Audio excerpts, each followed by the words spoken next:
Tapi Mar, antum taruh gak? Aduh, ente taruh gak? Saya kalau weekend ke diskotik. Waduh, Nah, aduh ngeri. karaoke. Karaoke, waduh. Misal contoh, bedanya antara menjalani dengan pacaran dengan jalani dengan menikah itu tipis sekali. Ini haram, ini halal kan? Nah begitu menikah, ternyata si laki-laki ini berbeda dari apa yang disampaikan pada saat di awal gitu. Bahkan sampai si laki-laki ini merupakan pelaku KDRT, Sat. Bro. Wey bro. Akhi Imron. Gimana kabar bro? Alhamdulillah Kiamar. Antum apa kabar nih? Alhamdulillah sehat. Masya Allah, alhamdulillah. Ini ngomong-ngomong kenapa kita pakai sorban, pakai gamis ya kan? Lagi kostuman nih kita Lagi nih. kostuman nih. Lagi cosplay. Tapi gak ini beneran. Bener ya? Kita lagi emang di tempat yang istimewa. Di ruangan yang Masya Allah adem, tempatnya bersih, rapi. Oh, Masya Allah. Kita lagi ada di mana nih sekarang nih? Lagi ada di Mekah bro. Tanah Suci. Tanah Suci. Kita lagi berangkat bareng Uhud Tour. Iya. Kemarin bawa rombongan. Tanggal berapa tuh? Tanggal 12 Desember. 12 Desember kemarin Paket ya. Gold. Paket Gold. Dapat hotel di Fairmont bintang 5. Masya Allah. Alhamdulillah. Fasilitasnya Uhud Tour sekelas ini bro. Ada yang lebih tinggi lagi bro. Masih ada. Paket platinum. Masya Allah, ini aja kita udah pikir wah ini Iya. mewah banget ya. Buat kita ini mewah banget. Iya, apalagi Ada lagi yang sarapan lebih. makan gitu. Wow, makanannya enak-enak banget gitu. Nah buat teman-teman yang pengen yang biasa aja, yang pengen fokus ibadah juga ada. Ada juga. Paket bronze. Oh. Buat teman-teman yang pengen anak ibadahnya aja lah. Kalau untuk masalah hotel biasa aja. Biasa lah cukup. Ya. Tapi nggak mengurangi pelayanan kita, servis kita. Tetap dong, tetap kita kasih yang terbaik ya kan. Betul. Apalagi buat keluarga-keluarga yang baru menikah pengen safar bareng bisa. Wah. Kita gitu. Tapi nggak sembarangan ngomong safar. Kalau misalnya Ahmad gimana nih? Gampang kalau selama dia punya suami nih, kayak silakan jalan. Masalahnya kalau ada yang jomblo. Kesian nih masih jomblo sekarang ya. Gini jomblo. Ya tinggal ta'aruf. Ente gak bisa sembarangan main ta'aruf gitu aja. Ta'aruf kan gitu-gitu doang kan. Kenal, ta'aruf, nikah. Nah ini nih. Ini harus belajar dulu nih. Ngomong ta'aruf tuh ada tata caranya bro.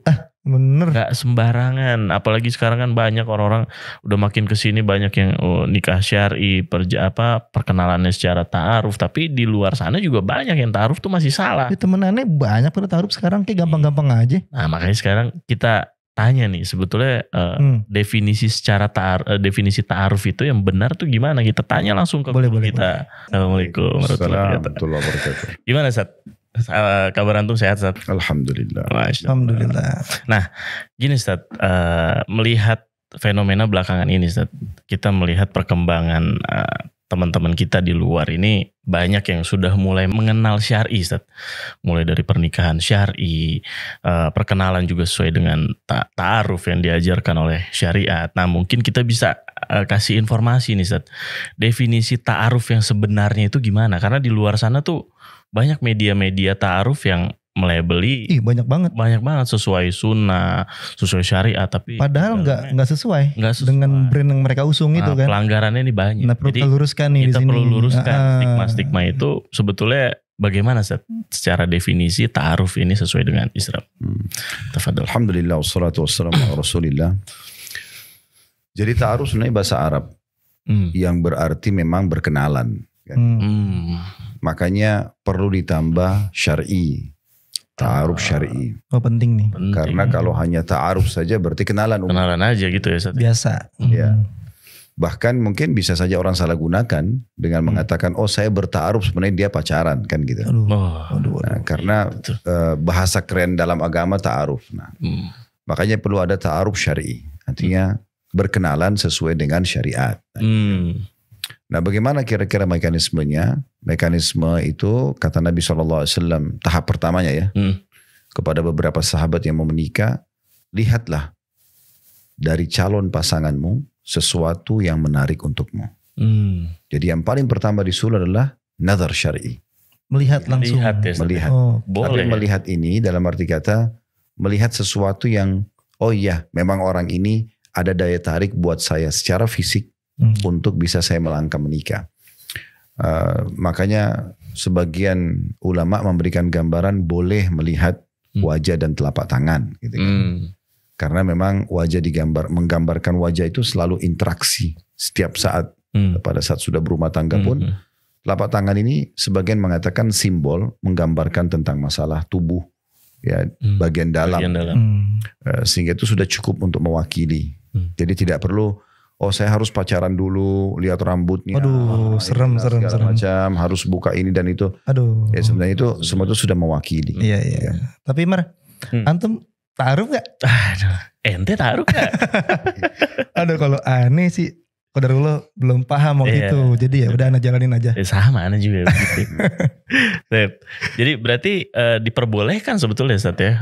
Cukup melihat wajah, melihat telapak tangan itu udah cukup ya. Cuman Ustaz, memang yang saya sarankan itu jangan cukup dengan foto. Nah, itu kan juga sekarang lagi musim kirim foto, apalagi bisa diedit. Oh iya. Waduh. Tahu-tahu nggak sesuai. Tahu pas karena syar'i nggak mau ketemu, nggak mau interaksi, takut jadi dosa, nanti langsung akad nikah, kemudian cuma bermodalkan foto. Pas setelah akad nikah beda. Oh, zong taunya pas nyampe, beda banget nih. Di foto putih, begitu ketemu, Allahu Akbar, beda. Gitu. Bahaya banget tuh. Itu ada terjadi. Oh gitu, pernah terjadi Ustaz? Ada kasus sebagian ikhwah kita begitu, akhirnya karena dia merasa terganggu dengan warna kulit yang berbeda, secara umum ya, paras wajah mungkin bentuk alis dan segala macam, akhirnya cerai. Wah. Karena dia berpikir saya tertipu. Gitu. Makanya tidak cukup dengan bermodalkan foto, tapi apakah foto boleh digunakan sebagai media pembukaan? Ya boleh saja. Kayak dalam biodata misalnya kan bisa saja, tapi itu tidak cukup. Harus memang seseorang itu bertemu, itu sunnahnya Nabi SAW memang melihat langsung gitu ya Ustaz. Jadi bagaimana kita bisa bertemu, melihat minimal, oh ini cocok buat saya. Kan orang relatif tuh. Ada orang mungkin melihat ini cantik, ini gagah, ada juga yang mengatakan ya bagi dia tidak, bagi orang lain tidak. Nah itu sudah cukup sebenarnya. Oke, step setelah melihat, maka kita tinggal mencari tahu tahap yang kedua, keluarga. Jadi keluarga itu sudah menggambarkan tentang siapa dia. Kalau dari keluarga ibu itu umumnya karakter, sifat. Dari keluarga ayah itu fisikalnya lah. Jadi maksudnya nanti kalau saya mau menikah dengan seorang perempuan atau akhwat, saya cukup mencari tahu, oh ini keluarga ibunya seperti ini. Secara umum lah, misalnya keluarga berpendidikan, keluarga terkenal baik akhlaknya atau agamis dan seterusnya, itu sudah cukup saya punya gambaran, oh ini karakter umumnya keluarga. Dan itu pasti akan ada pada si fulana ini. Nah kalau saya mau tahu nanti keturunan saya seperti apa, maka umumnya dari keluarga ayah. Keluarga ayahnya, fisik. Ayahnya si calon mempelai perempuan atau ayah calon mempelai laki-laki. Itu umumnya seperti itu. Makanya pernah di zaman Nabi SAW ada sahabat, dia putih, istrinya putih, pas menikah, melahirkan, anaknya berbeda kulitnya. Nah si laki-lakinya curiga, melapor, ya Rasulullah kok bisa begini? Jadi fitnah. Wajar sih curiga ya, wajar. Nah, lalu Nabi SAW bilang, apa kamu punya unta di rumah? Dia bilang ada. Warna apa ditanya? Dia bilang untanya warnanya coklat muda. Yang jantan sama betina. Ada anak-anaknya ada. Apa anak-anaknya sama semua warnanya dengan orang tuanya? Oh enggak. Kenapa? Kata Nabi SAW, orang itu bilang mungkin karena jalur keturunan. Wah, jawab sendiri tuh jadi. Jawab sendiri. Makanya Nabi SAW bilang, nah anakmu ini seperti itu juga. Artinya bisa saja dari jalur keturunan kakek yang sekian, warna kulitnya, paras wajahnya, gitulah bentuk rambut, itu semua bisa terjadi. Maka itu step setelahnya.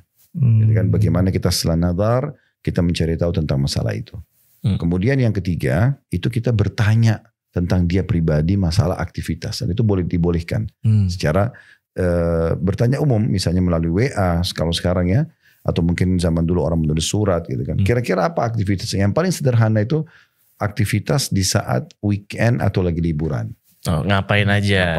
Oh, saya kalau weekend ke diskotik. Waduh. Nah, ngeri. Karaoke. Misal contoh, saya mengisi waktu saya ngobrol sama teman-teman di kafe. Ya. Waduh. Atau ada yang mengatakan, oh saya kalau weekend saya bakti, ada ibu saya di rumah. Oh saya ada majelis taklim pengajian, saya sering kumpul sama teman-teman saya di masjid. Nah, itu kan secara umum jawaban itu sudah mewakili. Mengartikan artinya si wanita ini apa aja gitu. Berarti kita sebagai Iwan nih wajib riset kan, ngumpulin data dulu itu boleh berarti. Boleh berarti ya Ustaz. Tapi ngumpul data itu tidak usah lama-lama. Kan banyak orang itu saya harus kenal dulu nih terlalu asik jatuhnya. Wah, panjang banget 1 tahun. Kan ada yang sampai 10 tahun kan kadang-kadang gitu. Mau bikin ini karya ilmiah. 2 periode. Bikin karya ilmiah kali ini. Loh ya ada ya gitu kan. Iya. Nah, sebenarnya tidak perlu seperti itu karena sahabat Nabi itu biasa mereka melihat pagi hari, mereka nazar, mereka mencari informasi hari itu secara umum keluarganya, ditanyalah secara umum keluarga ini. Mereka sudah punya informasi, mereka juga tahu aktivitas sehari-hari perempuan itu apa. Udah dilamar malamnya bisa jadi suami istri. Nah, menarik tuh. Itu jadi patokan nih Ustaz, apa harus kayak gitu? Oh enggak. Tapi maksudnya begitu mudahnya. Begitu mudahnya gambarannya. Jadi tidak harus tunggu dulu tanggal yang bagus, tempat yang bagus, segala macam. Intinya menikah itu disegerakan karena amal soleh.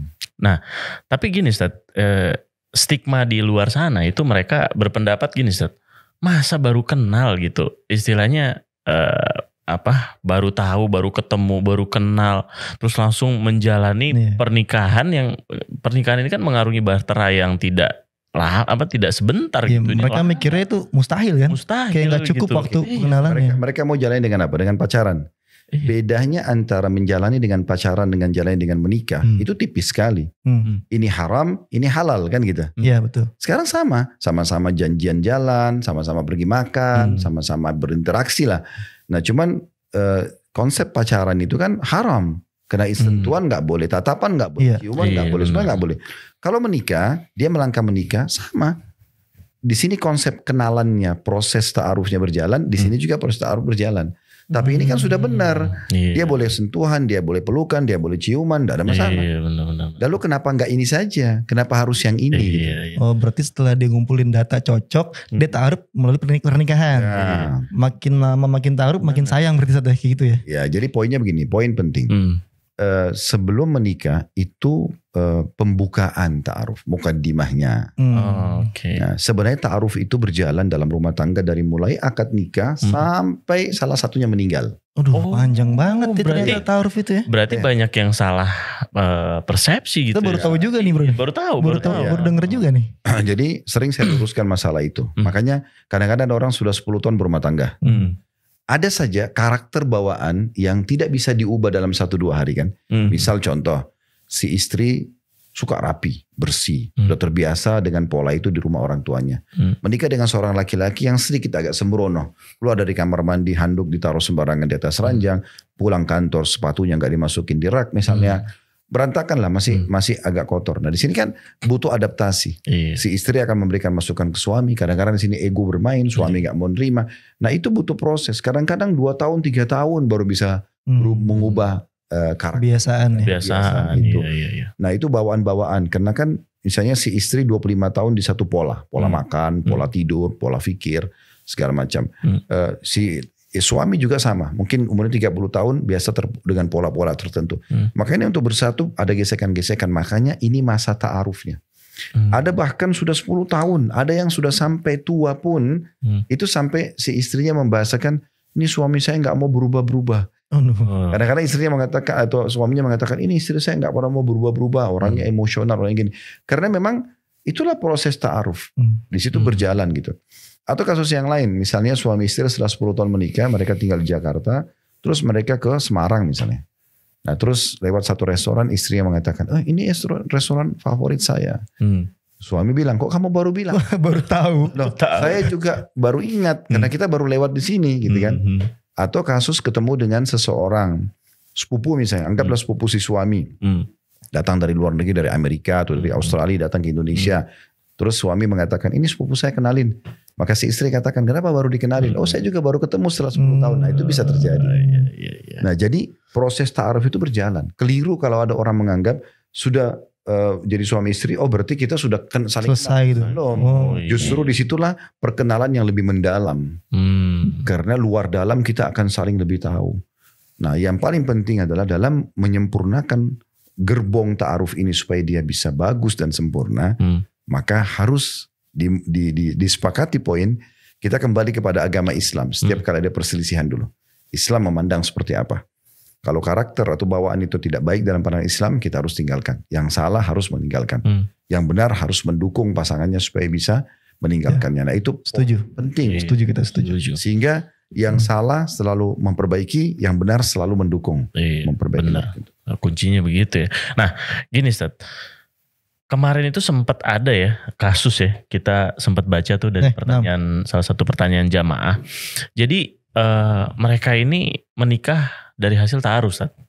Nah, ketika mereka mungkin prosesi pada saat ta'aruf itu mereka perkenalannya bagus gitu, akhlaknya segala macam laki-lakinya. Nah, begitu menikah ternyata si laki-laki ini berbeda dari apa yang disampaikan pada saat di awal gitu. Bahkan sampai si laki-laki ini merupakan pelaku KDRT Ustaz. Nah, itu gimana tuh Ustaz? Berarti kan artinya satu hal yang ada celah di sini. Ada celah juga gitu. Entah pura-pura atau gimana gitu. Itu gimana tuh Ustaz? Ada poin tambahan tadi yang belum kita sebutkan di ta'aruf. Selain nazar syar'i, kan?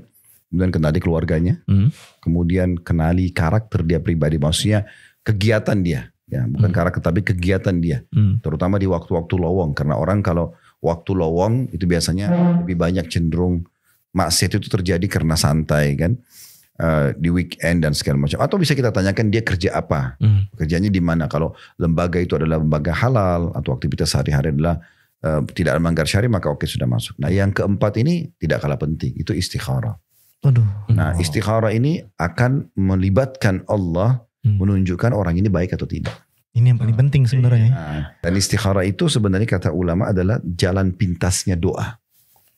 Jadi kalau mau jalan pintas doa, istikharah. Karena kita langsung minta kepada Allah pada saat itu, ya Allah, kalau orang ini baik buat saya di agama saya, di urusan dunia saya, di urusan akhirat saya, mudahkan. Kalau ini buruk buat saya di agama saya, urusan dunia, urusan akhirat saya, maka alihkan saya dari dia, alihkan dia dari saya. Kemudian tentukanlah kebaikan untukku dimanapun aku berada dan buatlah aku ridho kepadanya. Itu kan penutupan doa istikharah. Masya Allah. Nah, ngomong-ngomong istikharah nih Ustaz, itu banyak juga tuh Ustaz stigma mau nikah nih, ya kan, istikharah, ya kan. Begitu mereka sudah selesai istikharah ini, mereka mikir kok nggak dapat mimpi, petunjuk gitu. Petunjuk itu apa kan? Mereka beranggapan tuh istikharah tuh petunjuknya tuh misalnya nih orang nggak baik gitu. Itu dari mimpi kayak gitu. Nah, gimana Ustaz istikharah ini ketika dia sudah melakukan istikharah, apakah bismillah jalan aja tetap lakuin nanti akan ketemu sendiri atau nunggu tanda-tanda gitu kan? Tanda-tanda itu ciri-cirinya seperti apa tuh Ustaz? Jadi kita kembali dulu ke poin tadi. Masalah istikharah itu kalau dilakukan dengan benar, maka insya Allah akan jauh dari tadi manipulasi yang terjadi. Itu dulu ya. Jadi poin tadi kita datangkan istikharah itu untuk pahami masalah itu. Karena kalau kita istikharah yang benar, berarti kita harus yakin itu petunjuk dari Allah. Insya Allah tidak akan terjadi manipulasi kayak tadi. Ada KD atau yang terjadi atau apapun. Nah oke, kita masuk ke masalah istikharah. Istikharah sendiri itu adalah, kata para sahabat dalam hadis Bukhari, kami diajarkan oleh Rasulullah SAW istikharah sebagaimana kami diajarkan ayat-ayat Al-Quran. Karena saking pentingnya. Dan para sahabat itu beristikharah dalam hal yang kecil sampai hal yang besar. Gitu kan. Kalau bertemu antara dua perbuatan baik, dan dua-duanya kita bingung memilih salah satunya, baru kita istikharah. Ingat, tidak ada istikharah pada saat bertemu antara baik sama buruk. Gak ada istikharah. Misalnya, kita mau nikah dengan dua orang wanita, satu mukminah, satu fasikah. Maksudnya orang jauh. Sudah jelas. Ini gak perlu istikharah. Karena jelas ini gak mungkin. Atau istikharah antara saya umroh atau saya tidak umroh. Sementara umroh jelas baik, tidak umroh ya tidak. Pasti tidak mungkin ketemu dengan keutamaan umroh itu sendiri. Maka nggak perlu istikharah. Istikharah itu kalau bertemu antara dua perbuatan baik, tapi bingung benar-benar dua-duanya bersaing lah keutamaannya gitu. Nah, bagaimana efek hasil istikharah? Bisa kecenderungan, itu yang paling pertama. Kecenderungan, adanya kecenderungan hati lebih lagi dan tenang. Adanya informasi yang sampai kepada kita. Misal kita dapat informasi dari orang lain, kita tidak tahu siapa, atau dari pihak lain menyampaikan kalau orang itu bakti sama orang tuanya, orang itu begini dan begitu gitu kan. Nah bisa juga dari mimpi. Nah mimpi itu bukan inti. Bukan inti, banyak cara berarti. Bisa salah satu, tapi kecenderungan itu sudah umum. Kemudian juga tadi ada informasi positif atau negatif tentang dia. Kemudian juga kayak misalnya tiba-tiba terbuka lah di medsos, oh ternyata orang ini pergaulannya bebas misalnya gitu. Kemudian juga baru masuk ke mimpi. Nah mimpi ini bisa orang mimpi bisa tidak. Tapi mimpi itu kalaupun ada, seperti misalnya yang paling umum gambaran yang disampaikan oleh Muhammad bin Sirin rahimahullah dalam masalah mimpi. Kalau orang istikharah kemudian dia mimpi hewan yang disuruh bunuh dalam Islam, diperintahkan untuk dibunuh, seperti tikus misalnya, karena tikus itu dinamakan fuwaisiqah, binatang yang fasik. Maka beliau menakwilkan mengatakan itu berarti calon pasangan itu tidak baik. Karena tikus itu gambarannya adalah fasik. Fasik, ya. Burukan ya. Tapi kalau sebaliknya, kita mimpi malah dia pakai baju ihram misalnya, atau kita mimpi dia lagi sholat, dan seterusnya, itu mungkin akan lebih baik hasilnya. Dan tidak perlu berlama-lama, sudah cukup dengan itu, kita tawakal Allah. Oke, Ustaz. Masya Allah ya, semudah itu ya Ustaz ya. Nah, ini banyak juga mungkin kita bisa kasih solusi ke teman-teman ini Ustaz. Jadi mereka-mereka ini seandainya Ustaz, sudah terlanjur nih, mereka udah menjalani pernikahan, udah terlanjur tidak menggunakan tata cara ta'aruf tadi gitu. Misalnya mereka dari pacaran atau gimana. Nah mereka sekarang udah sadar nih, oh ternyata udah mengerti syariat, udah belajar ngaji, belajar sunnah segala macam. Gimana tuh Ustaz? Apakah ya mungkin mereka jadi berpikiran, aduh gimana nih cara memperbaiki apa yang udah. Yang perlu dipahami itu gini, kan nikah itu ibadah. Jangan mulai sebuah ibadah dengan dosa. Itu gak mungkin. Itu poin penting dulu. Sehingga jangan bilang, oh saya pacaran dulu nanti saya menikah. Sehingga memulai pernikahan dengan perbuatan yang haram. Ini pasti akan berefek, ini gak mungkin tidak. Berefek kepada pertengkaran rumah tangga dan segala macam. Banyak hal yang terjadi karena dosa-dosa masa lalu. Apalagi kalau sampai berzina, hamil di luar nikah, ini pasti akan ada efek-efek. Yang paling umum terjadi adalah pertengkaran. Itu biasa terjadi. Nah solusi yang terbaik adalah taubat. Karena memang itu dosa kan. Kata Nabi SAW, taubat tajubu ma qablah. Taubat akan membersihkan semua kesalahan yang lalu. Bukan cuma dosa dan hukumannya, tapi bekas-bekas efeknya pun akan insya Allah hilang dengan taubat nasuha. Maka taubat nasuha bagi semua orang yang seperti itu kondisinya. Kemudian mulai sekarang komitmen. Sama-sama kembali kepada Islam ya. Apapun dalam rumah tangga ini kita kembali pada Islam. Yang benar sesuai dengan Islam. Kita saling mendukung yang salah, maka kita harus meninggalkannya. Nah kemudian mulailah berjalan ta'aruf tersebut. Dan ingat, untuk melanggengkan rumah tangga, itu butuh membuka selalu lembaran baru. Setiap hari buka lembaran baru. Setiap hari. Kita setiap hari punya buku amal. Begitu juga dengan lembaran baru. Setiap hari kita selalu coba memberikan yang terbaik. Meminta maaf kalau punya kesalahan. Dan kalaupun ada pasangan kita yang salah, kita selalu memaafkan dan buka lembaran baru. Terus begitu. Karena bukan berarti pasangan ini kita cerai, kemudian nanti akhirnya pasangan baru tidak punya masalah. Semua akan punya ada masalah-masalah.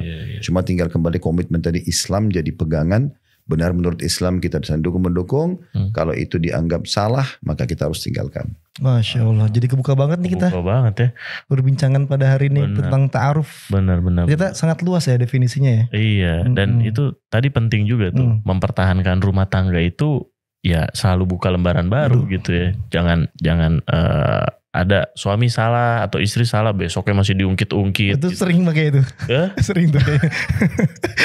Tiba-tiba keinget ungkit lagi. Nah gini Ustaz. Kalau misalnya nih ketika mereka sudah mulai ta'aruf, lalu tadi udah perkenalan, terus nazar segala macam. Nah itu kira-kira baiknya berapa lama gitu setelah udah melakukan itu, apakah ya udah oke nih, udah kita langsung nikah aja gitu. Kan sudah saya bahasakan tadi, sahabat itu melihat hari ini, mencari informasi hari ini, mereka menikah malamnya. Mudahnya kayak gitu. Mudahnya segitu ya. Segitu berapa kali terjadi kasus Nabi SAW melihat seperti Juwairiyah binti Harith dari suku Mustalik ya kan. Di peperangan lalu kemudian beliau langsung tawarkan Islam dan masuk Islam, langsung dinikahi pada saat itu. Langsung jadi istri Nabi. Nabi nggak bilang ini orang saya nggak tahu loh sebelumnya siapa ini. Udah dia mau masuk Islam, oke, nikahi, selesai. Maka sesimpel itu sebenarnya. Jadi tidak perlu lama-lama menentukan tanggal, menentukan gedungnya dan segala macam gitu. Dan untuk supaya mudah, maka memang Nabi SAW juga sudah memberikan sebuah kunci penting. Wa ankihul akfa'a minkum. Nikah dengan orang yang sepadan dengan kalian. Itu penting sekali. Jadi sepadan dari sisi ekonomi, pendidikan, fisik, ras wajah. Itu penting sekali. Karena nanti akan lebih mempermudah kita adaptasi. Iya, jadi nggak ada ketimpangan sosial gitu ya Ustaz ya. Karena kalau yang satu terlalu ganteng, istrinya jelek misalnya, ini kan jomplang. Atau terlalu cantik istrinya, suaminya jelek, ini jomplang. Sampai pernah terjadi di zaman Nabi itu, ada seorang wanita, dia nikah sama laki-laki karena hanya berdasarkan agamanya. Tidak juga dia melihat masalah fisik. Tidak kufunya, kufu sepadannya. Sampai dia mengatakannya, Rasulullah, saya setiap melihat suami saya dan kalau saya melihat laki-laki lain, saya seperti membandingkannya gitu. Nah, saya daripada kufur nanti, saya jadi jahat sama suami saya mau cerai. Ditanya sama suaminya, istrimu ada seperti ini. Tapi suaminya respon pada saat itu, kalau dia mau mengembalikan mahar saya tidak ada masalah ya Rasulullah. Hanya Nabi SAW tanya, kau mau mengembalikan mahar? Dia bilang mau. Maka dikembalikan, akhirnya diceraikan pada saat itu. Jadi kufu itu penting juga. Ya. Jadi bukan cuma bermodalkan agama, tapi masalah kufu juga penting. Jadi kan sepadan. Juga sama masalah ekonomi. Seorang laki-laki misalnya pendapatannya 5 juta per bulan. Dia menikah dengan seorang wanita yang sangat kaya. Mungkin orang tuanya sudah biasa memberikan uang 20 juta, 30 juta. Hanya untuk kebutuhan kosmetikanya dan segala macam. Gimana caranya mengimbangi pendapatan kita yang 5 juta sudah setengah mati banting tulang. Memenuhi kebutuhan dia yang dia untuk kebutuhan dasar saja itu sudah 20 juta misalnya, itu kan tidak mungkin. Maka harus cari bagaimana wanita yang bisa mengelola 5 juta itu, ya kan? Sehingga 5 juta itu sudah cukup untuk makan, untuk kosmetikanya, untuk segala macam lah gitu. Itu juga dengan jenjang pendidikan. Kalau seseorang levelnya S2, S3, dia nikah sama orang tamatan SD. Wah, nggak nyambung. Ya, kadang-kadang komunikasinya akan sulit sekali karena ini akan berbicara sangat intelek. Yang ini mungkin sebatas pemahaman dia saja. Nah, contoh saja. Nah, ini semua perlu diperhatikan dalam masalah pernikahan, kufunya, sepadannya.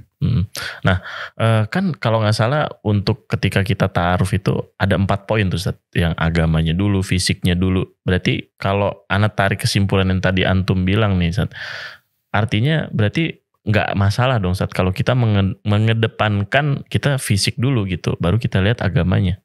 Ya, agama dulu baru fisik. Agama dulu baru fisik. Tetap juga gitu kan. Jadi walaupun dia punya kecantikan atau ketampanan tapi tidak beragama, tidak boleh gitu kan. Tapi kalau dia mungkin kurang secara fisik atau paras wajah cuma agamanya bagus, oke, kita masih bisa menerima karena agamanya. Jadi agama tetap nomor 1. Tetap nomor satu ya. Tetap nomor 1. Ya. Baik, semudah itu bro. Kemarin kita kemana aja? Iya makanya.